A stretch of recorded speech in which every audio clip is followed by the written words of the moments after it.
This is my first video update for the day, coming to you from Athens, Greece, and I am close to Omonoia Square, and we're going to take a walk to Omonoia Square. It's going to be very busy, very noisy, but we have a lot of news to get to, and the big topic that we have to discuss is the G20 foreign ministers meeting in Indonesia, in Bali, and the G20 foreign ministers, they get together and they meet to kind of set the table, to pave the way for the big G20 summit that is going to take place in November in Indonesia. And so the foreign ministers, they go there, they have bilateral meetings, and they talk about things, and they kind of set the agenda for the November G20.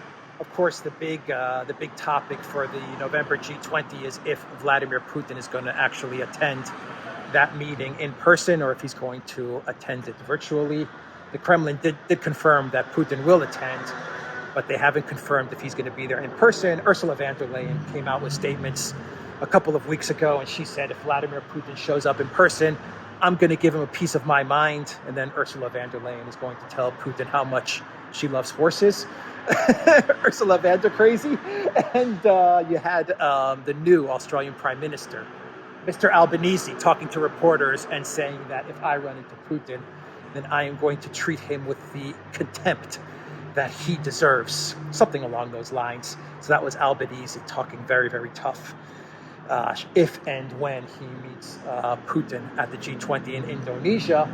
And of course, Albanese is talking tough after he made a trip to Kiev and groveled at the feet of the clown puppet leader, Zelensky. But Lavrov did attend this meeting. He did attend this G20 summit. And things went well for Russia with regards to the rest of the world. China, India, Brazil, the BRICS nations, Indonesia. They held constructive diplomatic meetings. They talked about the financial situation, the economic situation, the energy crisis, the food crisis. And, you know, they treated it as a G20 meeting should be treated. But the G7 countries that were attending the G20 meeting, well, the collective West, well, they did not want to engage in constructive diplomacy or dialogue, and they used the meeting in Indonesia to try and isolate Lavrov and to shame Lavrov and to just basically make fools of themselves. And it got to the point where even the family photo, like the group photo that they're supposed to take at these summits, the G7 countries, they boycotted that, they canceled that.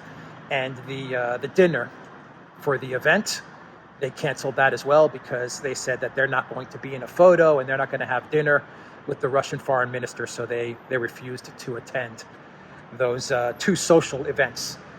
Basically, they were acting like the children that we know they are. Virtue signaling, bringing in all that type of that shaming, woke, cancel culture attitude. They brought it to Indonesia, and they made fools of themselves. And their comments were pretty outrageous. Anthony Blinken led the way, but German Foreign Minister Annalena Baerbock also jumped in.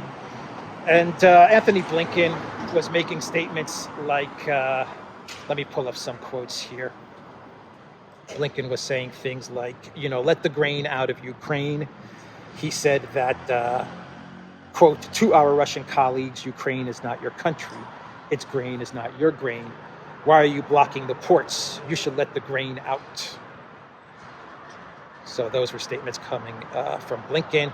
Lavrov, on his part, noted that this was a good opportunity for Russia and for the United States to sit down and discuss the conflict in Ukraine, because this was actually the first time that both the United States and Russia, both foreign ministers, were in the same room since the conflict started in February. This was the first time they actually were in the same place at the same time, and instead of using that time constructively like Lavrov was hoping for, he basically said that the United States decided that they were just going to engage in a type of shaming and isolation of Russia. And where am I? I have to go this way. And so that's what was happening in Indonesia with Lavrov. But the collective West, the G7 foreign ministers, they really doubled and tripled down on this Russian blockade of wheat and grain in Ukraine narrative. I mean, they really like doubled and tripled down on it. And Lavrov, contrary to what the collective West is running with, saying that Lavrov stormed out of the G20 and that he was rattled by Blinken and Braubach. Come on, does anyone honestly believe that the stoic Lavrov, the best foreign minister in the entire world, the most professional foreign minister in the entire world, is going to be shaken up by Blinken and Braubach? That's absurd. But that's the narrative that the collective West mainstream media is running. You know, Lavrov storms out of G20 after facing harsh criticism. But Lavrov, for his part, he actually addressed the wheat grain shortage issue. And Lavrov actually said, the first point that he made is that the wheat that is in the Odessa port, the wheat being held in Odessa's ports, actually amounts to less than 1% of the global wheat. Less than 1%. Let me find the quote here.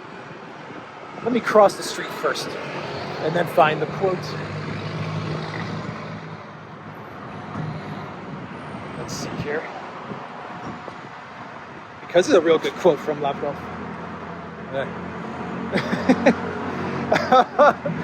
The branches are so low and my head just bangs up against them. One sec, let me get to some shade here and let me read you this quote. It's going to be noisy here. It's going to be noisy in Omonoia, Greece. So yeah, you want to take the Athens and Piraeus open top bus, the original tour of Athens, the sightseeing bus. I guess this is where you buy the tickets for it. Yeah, right here. This is where you buy the tickets. Come to Lucky Tours to get your tickets to go around Athens and to the islands. And if you want to close a flight somewhere. Anyway, I've given Lucky Tours a nice plug. So Lavrov said, statistics clearly show that the grain locked in Ukrainian ports represents less than 1% of world production, so it has no real impact on food security. All that is required is for the West to stop artificially blocking our supplies to those countries that have ordered our grain.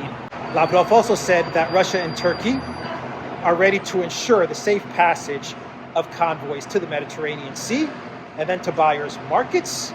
He added that some Western countries seek to complicate the process. And Lavrov also said that the problem is that our Western colleagues are eager to create an international monitoring mechanism for this process. With the participation of NATO forces, we understand their intention very well.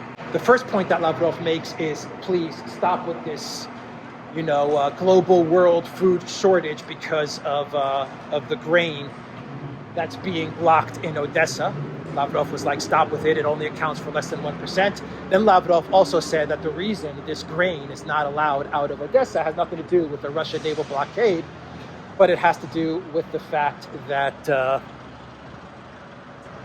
that Zelensky, under the orders of the NATO High Command, located probably somewhere in Lviv, they decided to place mines all around the Odessa port in the Black Sea, and they refused to demine that area. Lavrov made the point that Russia has demined the areas outside of Mariupol and Berdyansk ports, and that they've created 2 corridors for ships to leave, and they are under the protection of Russia. One sec. They're under the guidance and the protection of Russia, and Turkey is helping out. And how come Ukraine doesn't do the same? How come they don't demine the area outside of Odessa and let the ships out. So that was another point that he made. The other point that he made in the quote was that this has nothing to do with Russia. This is all about creating the narrative so that NATO can go in there, can go into Odessa under the premise that you have a Russian naval blockade and you're going to have a food shortage. So NATO is going to be needed to go to Odessa and to create these types of corridors for the grain to leave. So Lavrov says, we know what you're up to. We know what your plan is. And we see it from a mile away. You want to figure out a way to get NATO involved in Odessa. And that goes to the final point that Lavrov made with regards to the wheat and the grain, and that is that Zelensky and NATO, they don't demine the area around Odessa because they're afraid that if they demine that area, they're going to make it easier for Russia to make a move on Odessa, and that is why they refuse to demine the port outside of Odessa. And I thought that if we go by what the collective West has been saying, that Ukraine has taken control of Snake Island now. They've dropped their flag at Snake Island. If you go by that narrative, that Snake Island, he who controls Snake Island controls the Black Sea. Well then, you would think that since Ukraine controls Snake Island, then it should be safe for them to demine the port outside of Odessa, and it should be pretty easy for them to ensure the safe passage of ships because they control Snake Island, and the country that controls Snake Island controls all of the Black Sea, if you go by the collective West narrative. So, obviously the whole Snake Island thing, the control of Snake Island thing is just a big media joke. I'm going to get into Snake Island. That's going to be my clown world. And so this is Omonoia Square, the other major square in Greece, right here.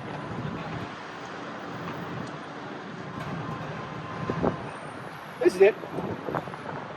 I don't know what kind of structure, statue this is, but it's interesting, I guess. So let's see, where should we walk? Let's go around the square a little bit. So yeah, those were the points that Lavrov was making, and they're all very logical, very well-made points. And he said that the G7 countries, they refused to address those points. Instead, what they focused in on was just basic russophobia, and that's the word that Lavrov used, just your basic russophobia. As a matter of fact, even Joseph Borrell, here we go, Omonoia Square. Omonoia Square was born when the city of Athens became the capital city of the Greek state. It was designed by Edward Charbet and Stamatis Kleanthis and was included in the first urban development plan of Athens in 1833. It was an uneven area with fig trees, vineyards, fields, and streams. Its size was imposing as the area was intended to be used for the construction of the palace, ministries, and public services. In 2020, Omonoia Square regained its former glory with a holistic restoration. Yes, this is the restoration that you're seeing, that evokes past memories through the new and environmentally friendly round water fountain, and at the same time upgrades the public space as a modern and accessible square to both residents and visitors. So what you're seeing here is a renovated in 2020 square with an environmentally friendly fountain. This is the environmentally friendly fountain right here, which has no water coming out of it. And a lot of cafes around, and a lot of hotels here as well. So, what was I saying? Borrell, that guy's a real piece of work. He's like the EU foreign policy guy, right? He came out with a tweet, and in his tweet, he said that the EU, they've actually been successful in getting grain and wheat out of Ukraine. They've created what he calls solidarity lanes. That is what Borrell calls it. Solidarity lanes that have been successful in getting wheat from Ukraine and into Europe and into the world markets. So, on the one hand, you have people like Blinken and Brabach saying that Russia is blocking wheat from leaving the port in Odessa, and Lavrov explained why they're running with that narrative. They've got some clever little thoughts that they're trying to put into action there. And on the other hand, you have the EU foreign policy guy Borrell in a tweet saying that no, we have no problem getting wheat out of Ukraine. We've got solidarity lanes, because everything with the EU is about solidarity. Everything the EU does, they put solidarity in front, because that's their buzzword. But let me find the actual statement from Mr. Borrell. If I could pull it up real quick, that'll be good. Let's see here. Here we go. The EU has shipped millions of tons of Ukrainian grain, according to Borrell. 5.8 million tons of grain have been transported by the EU from Ukraine via so-called solidarity lanes since April. Borrell wrote that 1.2 billion people are severely exposed to the combination of rising food and energy prices and tightening financial conditions. He also accused Moscow of blocking millions of tons of grain in the Ukrainian storage facilities, using food as a weapon of war. So you can see the narrative. Once again, what do we have here? Narrative and media spin. They're not concerned about the actual real war that's taking place in the Donbass. For that, they're just feeding more and more innocent Ukrainians to the Russian grinder. What they are concerned about are media narratives and spin. And so you can see the spin.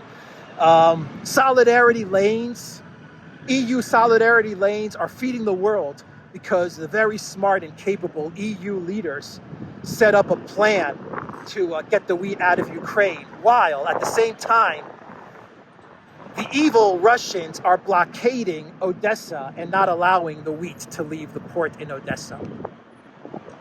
And so, we need NATO to intervene as the peacekeeping alliance that it is to go to Odessa and ensure that the grain can leave the Odessa ports. You see the narratives that they're trying to weave together. If you have such a successful solidarity lane going on there, Mr. Borrell and the EU, why don't you just forget about the whole get the wheat out of Odessa via ship thing and just put it on the train? I imagine that's what these solidarity lanes do. I imagine the wheat is put on rail, and that rail takes it to the border, and then it's switched to the different rail requirements of the EU, and it's moved to the European Union. I imagine that's what these solidarity lanes do. So I don't understand what all the fuss is about to begin with. If you have such a really good plan working and it's firing on all cylinders, then just take the grain out of Odessa using the land transport that you have. So anyway, it's all about media spin and narrative. The whole thing is fiction, and they're trying to get NATO somehow embedded into Odessa. That's what they're trying to do. And they don't want to open up Odessa right now because they fear that Russia will make a move on Odessa, so they don't want to demine it, or they don't want to do anything like that. So that's what's going on there. That's what happened at the G20. It was a pretty shameful display from the collective West. But even the New York Times had to concede that Russia, China, and Brazil, the BRICS countries that were at the G20, they went about business with Russia, and they refused to condemn Russia. Even the New York Times had to concede that. So who's isolated? Is it the collective West, or is it Russia? It seems like it's the collective West. As a matter of fact, let me pull up a really good quote that Lavrov made with regards to Boris Johnson and what happened there. If I can find this quote real quick, that'll be really, really good, because Lavrov mentioned Boris Johnson when they were talking about isolation. Here we go. The top diplomat, Russia's top diplomat, Lavrov, said if the West doesn't want talks and wants a victory over Russia on the battlefield, then perhaps we simply have nothing to talk about. Lavrov said in some cases, Russia bashing was apparently more about the theatrical effect than anything else, as he assessed was the case with outgoing British Prime Minister Boris Johnson. Quote, well, he resigned, and so be it, Lavrov said. Everyone said Russia must be isolated, but so far, his own party has isolated Boris Johnson. So those were the statements coming from Lavrov. Okay, let's walk straight ahead and do a loop around this square, and we'll wrap up the video with the clown world on Snake Island. And let's talk a little bit about Germany, since we're on the subject of a crisis. You have a big German company, a big German energy company, is now looking for a bailout. I believe the company is called Unipor, I think is the company. 1 second. Unipor company has been hit hardest by the Russian gas curtailment, and as a result is under extreme financial pressure. Read the release published on the parent company's website on Friday. The statement goes on to say that since mid-June, the company has received only 40% of the contracted gas volumes from Russia and has had to buy replacement volumes at significantly higher prices. That is what is happening in Germany. It is now the first week of July, and you have the first big major energy company looking for a bailout. And it's only the first week of July. What's going to happen come October, November? It's not good. You also have schools in Germany that are actually in negotiations with the Schultz government, and they're looking for protection against the winter gas shortage, or what they believe may be a possible gas shortage in the winter. And the school system is looking for protection because, well, they can't have the students freeze because of the energy crisis that's going to hit Germany. And they understand that Germany's going to have to start rationing energy, and they're going to have to start locking down businesses that in order to preserve energy. And so the schools are saying, look, we have to be protected by the German government so that we can make sure that we get heat during the winter season. So things are not looking good there as well. And let's now talk about, what should we talk about before we get to our clown world? Let's talk real quickly about Svalbard. The dispute in Svalbard has been solved, and it was solved via diplomacy. How about that? The Norwegian officials, they spoke with the Russian officials, and they said that the reason they cannot get supplies into Svalbard, into this archipelago in the north, near the North Pole, that they couldn't get supplies to, was because of sanctions. So the Norwegian authorities were blocking ships, Russian ships, from delivering supplies to Svalbard. And the workaround is that instead of Norwegian ships, let me sit here by the metro. This is the Omonoia metro here. Instead of Norwegian ships, you're just going to have, instead of Russian ships, you're just going to have Norwegian ships delivering the supplies to Russians in this group of islands, in this enclave. And that has been the solution. Real simple. It's home to less than 3,000 residents. Svalbard archipelago is located halfway between the Arctic Circle and the North Pole and belongs to Norway. One of the largest settlements on the archipelago is Barentsburg, a mining town primarily inhabited by Russian nationals. And after having good dialogue with the Russian side, the Norwegian ministry stated that the 2 containers with supplies were already on their way to Svalbard via a Norwegian ship. So problem solved with Svalbard. Now let's talk about Canada and sanctions against Russian Patriarch Kirill and Maria Zakharova. So Canada, following in the UK's example, they have decided to place sanctions on the Russian Orthodox Patriarch, the head of the Russian Orthodox Church, Kirill. And they also placed sanctions on Maria Zakharova, but Maria Zakharova, in a statement, she wasn't so concerned about the sanctions placed on her, the Russian foreign ministry spokesperson, Maria Zakharova. She was actually more stunned and more taken aback by the sanctions placed on the Orthodox Church leader. And she actually called the people that placed the sanctions on Kirill, she called them Satanists. That was her words, and she's not too far off, is she? Russia responds to the Satanist Canadian sanctions. Zakharova said, only Satanists can sanction the Patriarch. Only Satanists can sanction the Patriarch. So Canada sanctioned all like the media companies of Russia. They just went through all kinds of sanctions again, more sanctions. They sanctioned Russian gold as well, just all kinds of stuff like that. I mean, but the big one is sanctioning Kirill, the Russian Patriarch. And it seems that the Trudeau government, they are not watching my videos. Trudeau and Freeland, they're not watching my videos because I said in a video a couple of weeks ago with regards to the UK sanctions of Kirill, I said that the minute you sanction a religious leader of that stature, like Kirill, you're done for. You're finished. You're going to be out of office very, very soon. And it came to pass.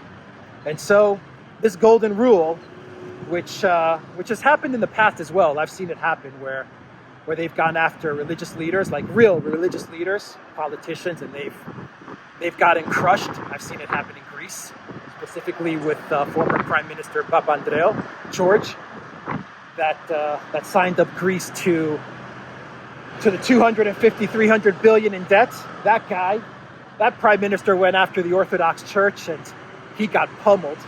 He lost office very, very quickly. But you saw it happen with Boris Johnson, and you're going to see it now happen with Trudeau. So for everyone watching in Canada, I've got some, if you're not a fan of Trudeau, I've got some good news. I don't know when it's going to happen. I don't know how it's going to happen. But Trudeau's sanctioning of Kirill, of the Russian Patriarch, means that Trudeau's government, Trudeau's hold on power is, it's on borrowed time. It's ticking now. It is ticking. Trudeau is on his way out. I don't know how it's going to happen. I don't know when it's going to happen, but it's going to happen. You do not sanction a religious leader of the stature of Kirill. Rule number one. Rule number one is do not sanction these guys. Don't do it. But Trudeau had to do it, and Trudeau's government will collapse. Trudeau's hold on power will collapse somehow, some way. Bank on it. So I just did a circle here. If you guys haven't noticed, I just did a full circle around the square, and let's start walking back towards the Sindangma area. And we'll finish it off with the clown world, and this clown world has to deal with Snake Island and a Reuters article, and this is pretty funny. Just so you see the level of propaganda that comes out of the West, of delusion and propaganda, I'm going to read you a Reuters article here, which describes what's going on at Snake Island and how important it is. Remember, according to the collective West, Ukraine controls Snake Island. And the country that controls Snake Island controls the Black Sea. And if you control the Black Sea, then you can dictate what food leaves the Black Sea, and you don't have any need for mines and stuff like that. But we're not seeing the propaganda match up with the reality, are we? So this is coming out of Reuters, and it is saying that President Zelensky said the raising of the Ukrainian flag on Snake Island in the Black Sea was a sign his country would not be broken, as President Vladimir Putin warned the West that the efforts to defeat him would bring tragedy to Ukraine. In a hawkish speech to parliament leaders more than 4 months into the war, Putin said Russia had barely got started in Ukraine and the prospects for negotiation would grow dimmer the longer the conflict dragged on. Quote, "We have heard many times that the West wants to fight us to the last Ukrainian. This is a tragedy for the Ukrainian people, but it seems that everything is heading towards this," Putin said. Zelensky, in his nightly video message on Thursday, responded with defiance, saying that the 2-month operation to retake Snake Island was a warning to all Russian forces. Quote, "Let every Russian captain aboard a ship or a plane see the Ukrainian flag on Snake Island and let him know that our country will not be broken," Zelensky said. Reuters goes on to explain that Snake Island is a speck south of the port of Odessa and has become a symbol of Ukrainian determination. In February, according to Reuters, when ordered to surrender, the small Ukrainian garrison on the island swore at their Russian attackers and were hit by an airstrike. Russia abandoned the island at the end of June in what is said was a gesture of goodwill, a victory for Ukraine that Kiev hoped would loosen Moscow's blockade of Ukrainian ports. On Thursday, Ukraine raised its blue and yellow flag on its recaptured Snake Island. Moscow reported with its warplanes striking the island and destroying part of the Ukrainian detachment there, it said. So a couple of things before I wrap up the video. Number one is the well-respected news outlet of Reuters, right?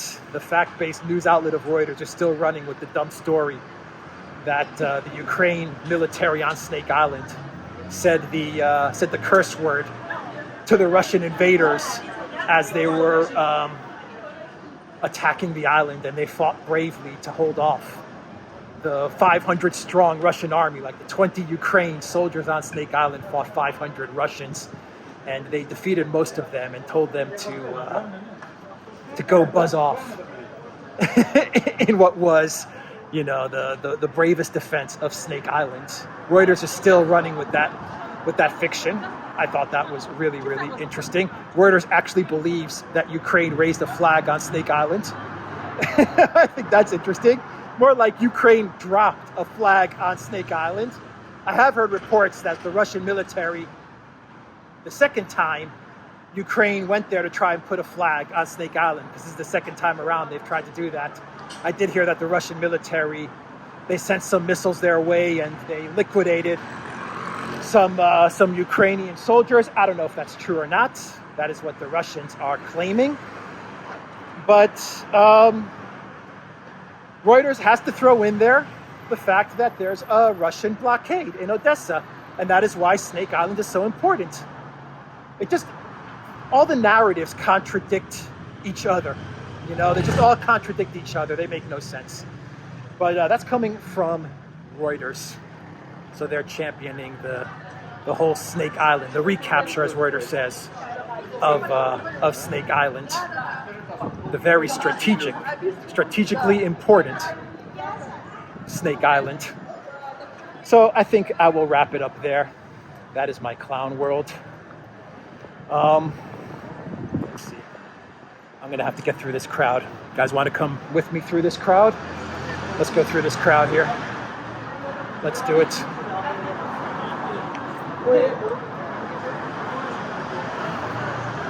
It's like some tour bus or something.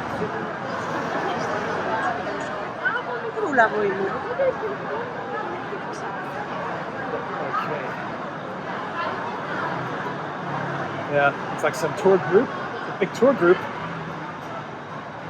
So, yeah, I'll leave it there. I'll leave the video there with Snake Island. Once again, it's all media and optics. Now you see the importance of Snake Island. I read the Reuters article, and once again, it just reconfirmed what we've been saying for the past couple of weeks. Snake Island, the reason for so much focus on Snake Island was all just for PR optics and media spin, all of it. It's just all about creating some sort of distraction that Ukraine has taken over this strategically important rock that controls the Black Sea, and this has been a major defeat for Russia. That is why you've seen so much focus on Snake Island.